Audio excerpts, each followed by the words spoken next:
बोलिए भक्ति राम महाराज की जय। सभी प्रेमियों को और दर्शकों को जय भक्ति राम। हमारे पास प्रेमियों के और श्रद्धालुओं के कमेंट आते रहते हैं कि महाराज जी कहते हैं कि सिद्धि तत्काल सिद्धि का कोई मार्ग बताएं। तो हम जो तत्काल सिद्धि का जो मार्ग है उसके लिए विस्तार से समझाने जा रहे हैं।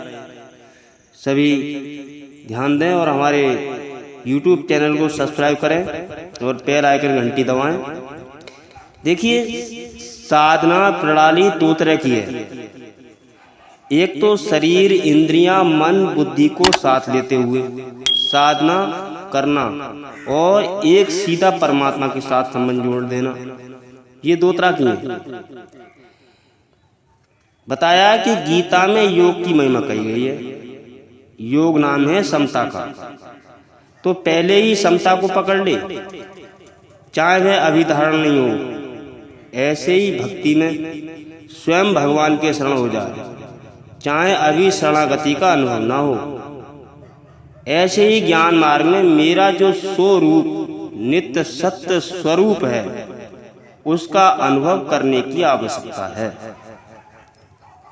कर्म योग और भक्ति योग में केवल आपके निश्चय की आवश्यकता है और ज्ञान योग में अनुभव की आवश्यकता है। ये इन दोनों में फर्क है, परंतु अनुभव करें चाहे एक निश्चय करें, इसका फल एक ही होगा। इसमें संदेह नहीं है, निसंकोच। ज्ञान मार्ग में वास्तव में मेरे स्वरूप में कोई विकार नहीं है। इसमें स्थित रहने से जितनी जल्दी सिद्धि होती है उतनी क्रम से श्रवण मनन निधिध्यासन करने से नहीं। इसमें बहुत दूर तक जड़ता का साथ रहता है। जो ध्यान योग से परमात्मा की प्राप्ति चाहते हैं उनको प्राप्ति तो होगी, पर ध्यान योग में बहुत दूर तक जड़ता साथ रहती है। परंतु गीता के कर्म योग, ज्ञान योग और भक्ति योग के साथ जड़ता की आवश्यकता नहीं है। देखिए, कर्म योग और भक्ति योग में अपनी बुद्धि के एक निश्चय की महिमा है। इसी वास्ते भगवान ने कर्म योग में कहा है व्यवसात्मका बुद्धिर का, और भक्ति योग में कहा है सम्य गव्याविष्टो हिंसा, और ज्ञान योग में कहा है ऐसो तेजस महिता सांख्य बुद्धि भर्योति में विष्णु। अर्थात वह समुद्धि वाले सांख्य योग में कह दी गई। अब इसको योग के विषय में सुन। वह संबुद्धि है, जो योग है वह संबुद्धि है। सुख दुख से समय कृत्वा लाभ लाभो जाता। सांख्य में स्वरूप के अनुभव के बाद संबुद्धि होती है, और योग कर्म योग में संबुद्धि होने के बाद रूप स्वरूप में स्थित होती है। ये मार्मिक बात है, बड़ी विचित्र बात है। वास्तव में स्वरूप में जड़ता नहीं है। ऐसा विचार के द्वारा ठीक अनुभव हो गया तो अब इसमें स्थित रहने से जितनी जल्दी सिद्धि होगी उतनी जल्दी सिद्धि दोषों को दूर करने, श्रवण निधिध्यासन ध्यान करने से नहीं। ऐसे ही भक्ति में मैं भगवान का हूँ ये मान्यता करने से ही सिद्धि हो जाए। मान्यता कैसी होनी चाहिए? जिसको कोई हटा ना सके, ऐसी दृढ़ मान्यता। जैसे कि पार्वती जी ने कह दिया है भोले बाबा से, जन्म कोट लगी रगर हमारी, बरऊं शंभु नाता रहूं कुआरी, तजौ न नारद कर उपदेशु, आप कहीं सतबार महेशु। ये रामचरितमानस का खंड है, चौपाई है। भगवान शंकर स्वयं 100 दफा कह दें कि मैं तेरों के स्वीकार नहीं करता तो मैं भी नहीं छोड़ूंगा। नहीं, ये मतलब है मानने का। जब में आप अपने दृढ़ निश्चय कर लिया तो उसकी प्राप्ति के लिए उसके द्वारा स्वतः साधन होगा। आपकी जो स्वाभाविक वृत्ति होगी, कारण उसमें यह है कि आपकी अहमता बदल जाएगी। इसमें अभ्यास नहीं है। अभ्यास का वर्णन गीता में थोड़ा आता है, जैसे कि बता रहे हैं यतो यतो निश्चति अभ्यास में योगात्मनम अभ्यास स्मृति अभ्यास साधमति। जहाँ अभ्यास के द्वारा काम होगा वहाँ जड़ता की सहायता लेनी ही पड़ेगी। बिना मन बुद्धि के अभ्यास नहीं होगा। परंतु जहाँ स्वयं से काम होता है वहाँ अभ्यास की क्या जरूरत है? कोई जरूरत नहीं, वो तो स्वतः है। आपका विवाह होता है तो उसका अभ्यास करना पड़ता है। क्या मैं विवाहित हूँ इसके लिए कोई माला जपनी पड़ती है क्या? मान्यता में अभ्यास नहीं करना पड़ता, उसकी सिद्धि तत्काल हो जाती है। मैं जो ये कहता हूँ कि तत्काल सिद्धि होती है, इसको समझने के लिए आप लोग मेरे पीछे नहीं पड़ते कि ये कैसे होगा। मेरे कहने से पीछे पड़ जाओ, ये पीछे पड़ना नहीं है। हृदय में लाग यानी धुन लग जाए। कोई ग्रस्त छोड़कर सच्चे हृदय से साधु हो गया तो ही हो गया बस, इसमें अभ्यास नहीं है। क्या वह साधु होने का अभ्यास करता है? आपकी बेटी क्या अभ्यास करती है कि मैं बहू बन गई? आप अभी गोरखपुर में हैं तो क्या हम गोरखपुर में हैं, या आप दिल्ली में हैं तो क्या हम दिल्ली में? इसका अभ्यास करती हो। नींद खुले तो भी मालूम होता है कि मैं गोरखपुर में हूँ या फला जगह हूँ। कोई पूछे तो चटी ये बात याद आती है कि मैं वहाँ था। इसकी एक माला भी जपी है क्या कभी? इसमें देरी नहीं लगती, क्योंकि इसमें अभ्यास नहीं करना पड़ता है। अभ्यास करने में देरी लगती है। आपको कर्म योग और ध्यान योग दोनों की बात बताओ। गीता की बात है, ये मेरी मनन गणन बात नहीं है। ये स्वयं श्री कृष्ण मुख गीता कह रही है। प्रज्ञा हित यदा कामनुष्य सर्वार्थ मनोगतानम आत्म देवतान माना तुष्ट स्थित प्रज्ञा दुष्टि। यानी वो बता रहे हैं गीता में कि प्रज्ञाति यदा काम सावृतानम मनोगातानम आत्म वेद्वात्मना तुष्ट स्थित प्रज्ञा दुष्टि। मतलब जिस काल में साधक मनोगत संपूर्ण कामनाओं की अच्छी तरह त्याग कर देता है और अपने आप में ही संतुष्ट रहता है, उस काल में वह स्थित प्रज्ञ कहता है। इसी को कहते हैं स्थित प्रज्ञा। कामनाओं को मनोगत कर कहने का तात्पर्य है कि मन कामना रूप नहीं है, क्योंकि मन का कोई असली तत्व नहीं होता। कामना आगंतुक है, मन में आती है, अतः कामना में मन हरदम नहीं रहता। आप कहते हो कि कामना मिटती नहीं, और मैं कहता हूं कि कामना कभी टिकती ही नहीं। 10, 15, 20 मिनट आप में निरंतर कामना नहीं रहती, वह तो छूट जाती है। एक से एक कामना आई और एक चली गई, एक कामना आई और एक चली गई, ये रुकने वाली नहीं। और आप दूसरी कामना पकड़ लेते हो। इसका खूब अध्ययन करना, फिर प्रश्नोत्तर करना, ऐसी कामनाओं का त्याग करना है। किन किन कामनाओं का त्याग करें? सुनो तो कहा सर्वानम, अर्थात संपूर्ण कामनाओं का त्याग करो, कोई भी कामना ना रहे। ये बात आपको जरा भारी लगेगी कि भगवान मिले कैसे, भगवान के दर्शन हो, ये कामना भी ना रहे। यद्यपि भगवान के मिलने की, उनके दर्शनों की कामना नहीं है, मानी गई है। कामना जड़ की होती है, चेतन की कभी कामना नहीं होती। आवश्यकता होती है, परंतु ये भी नहीं है। अब ध्यान योग की बात बताएं आपको।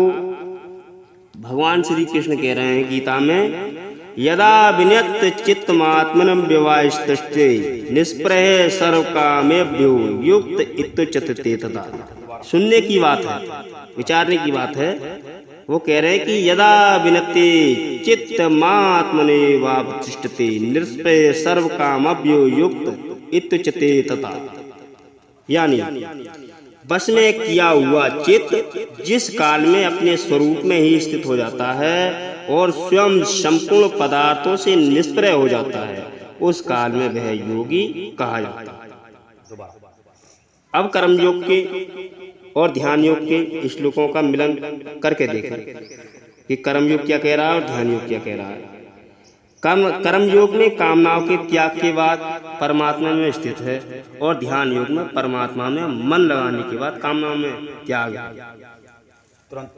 तुरंत प्रत्यक्ष त्याग हो जाता है।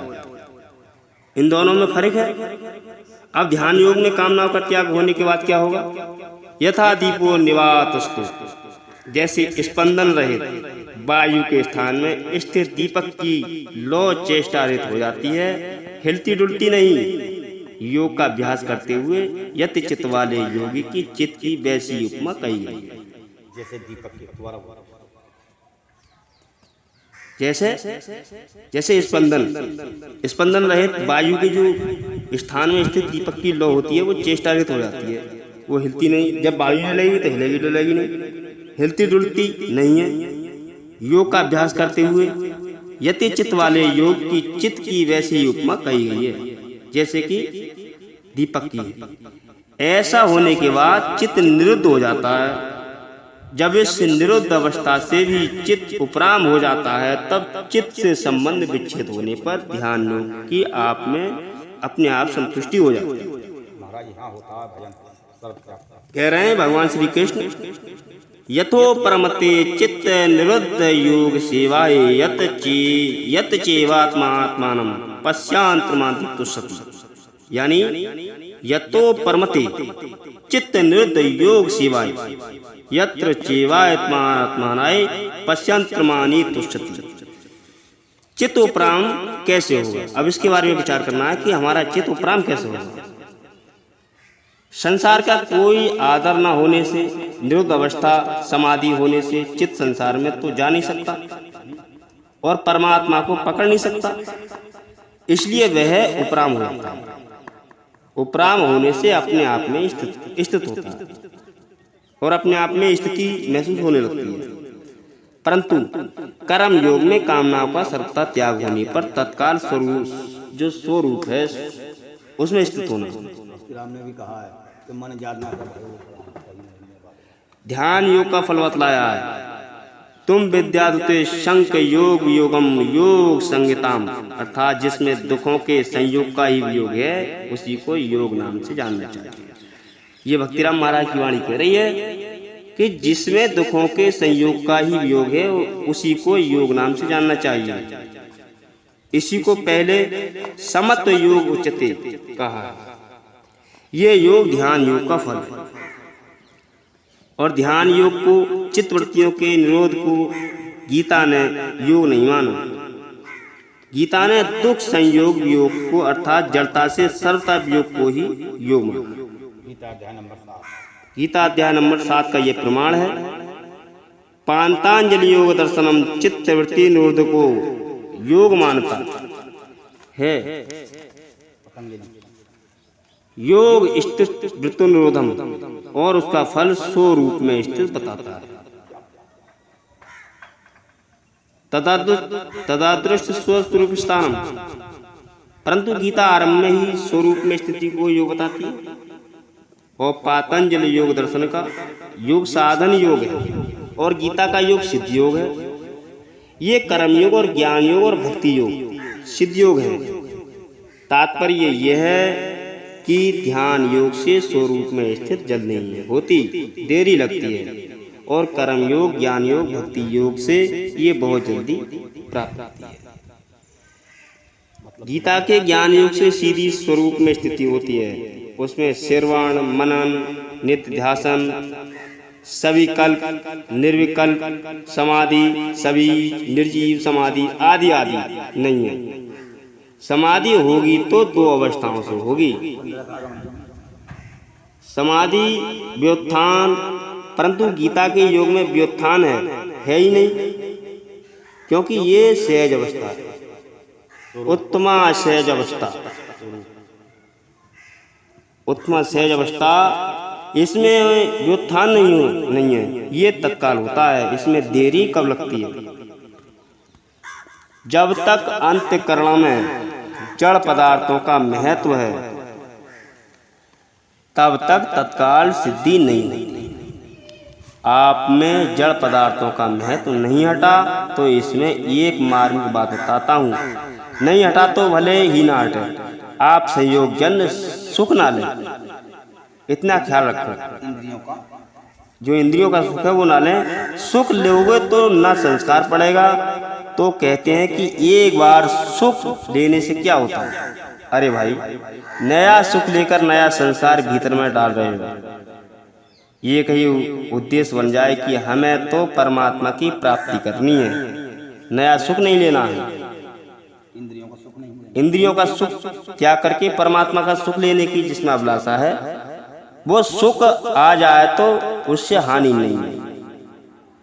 इसमें भी एक मार्मिक बात और है, सुख आ गया हो या गया, सुख पर सुख लेना नहीं है। जैसे भोजन किया तो जीभ पर मीठा रखने से मीठा स्वाद आएगा, मिर्च रखोगे तो चरकसा स्वाद आएगा, नमक रखोगे तो नमकीन स्वाद आएगा। इसी प्रकार विषय इंद्रियां संबंध से ज्ञान होगा, और ये ज्ञान दोषी नहीं है। विकार होना, उससे दुखी सुखी होना दोषी है। ये विकार भी आ जाए तो विकार के साथ आप मत जाओ, विकार को छोड़ दो। सुख दुख भोगो ही मत, उदासीन हो जाओ, फिर सब ठीक हो जाएगा। अगर सुख दुख भोगते रहोगे, राजी नाराज होते रहोगे, तो इसका संस्कार भीतर बैठा ही रहेगा, बैठ ही जाएगा। फिर वह संस्कार दूर होने में देरी लगेगी। इसमें भी थोड़ी छूट बताऊं कि किसी वक्त व्यवहार में विकार हो भी जाए तो परवाह मत करो, परंतु जब विचार करने बैठे उस समय मेरे में जो विकार है बिल्कुल है ही नहीं, इसको दृढ़ता से मान बैठो। क्षर परिणाम नो भावार्थे चित्त, मेरे स्वरूप में कोई विकार नहीं। यानी भगवान श्री कृष्ण कह रहे हैं कि मेरे स्वरूप में कोई विकार नहीं है। एक चित्त शक्ति चेतन के सिवा सबका सब क्षण परिणामी है, अतः वह मेरा स्वरूप नहीं है, मेरा नहीं है, मेरे लिए नहीं है। इस प्रकार चित्त शक्ति में दृढ़ता से स्थित रहो कि मेरे में विकार है ही नहीं। उस चित्त शक्ति में जितने दृढ़ रहोगे उतनी ही आप में विलक्षणता आती चली जाएगी। जिन मन बुद्धि इंद्रियों को आप बस में नहीं कर सकते हो, अपने में एक कमजोरी का अनुभव होता है, वह कमजोरी नहीं रहेगी। आपको आश्चर्य आए, ऐसा बल आ जाएगा, काम को जीतने की, क्रोध को जीतने की, लोभ को जीतने की, मोह को जीतने की, मात्र संतोषों को दूर करने की ताकत स्वतः आ जाएगी। परंतु ताकत लेने के लिए स्थित नहीं होना, इसका विचार ही नहीं करना कि हमें ताकत लेनी है कहाँ से। केवल चित्त शक्ति में अपने स्वरूप में स्थित होना है बस, कि मेरे में कोई विकार नहीं है। दिन में 10 बार, 15 बार, 20 बार, 50 बार, 100 बार या 2-2, 3-3 सेकंड के लिए भी स्थित में स्थित हो जाओ कि हमारे में कोई दोष नहीं है, हम अपने स्वरूप को संभाल रखे हुए। कह रहे हैं वहां शंकर भगवान का प्रमाण आया रामचरितमानस में कि शंकर सो सहजे रूप समारा, लगी समाधि अखंड पारा।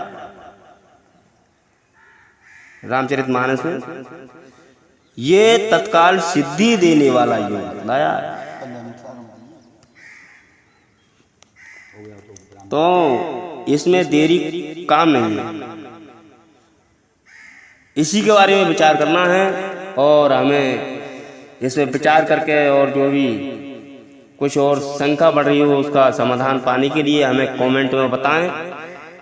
जहाँ तक कोशिश होगी आपके शंका का समाधान करेंगे। और सभी के लिए जय भक्ति राम, जय भक्ति राम।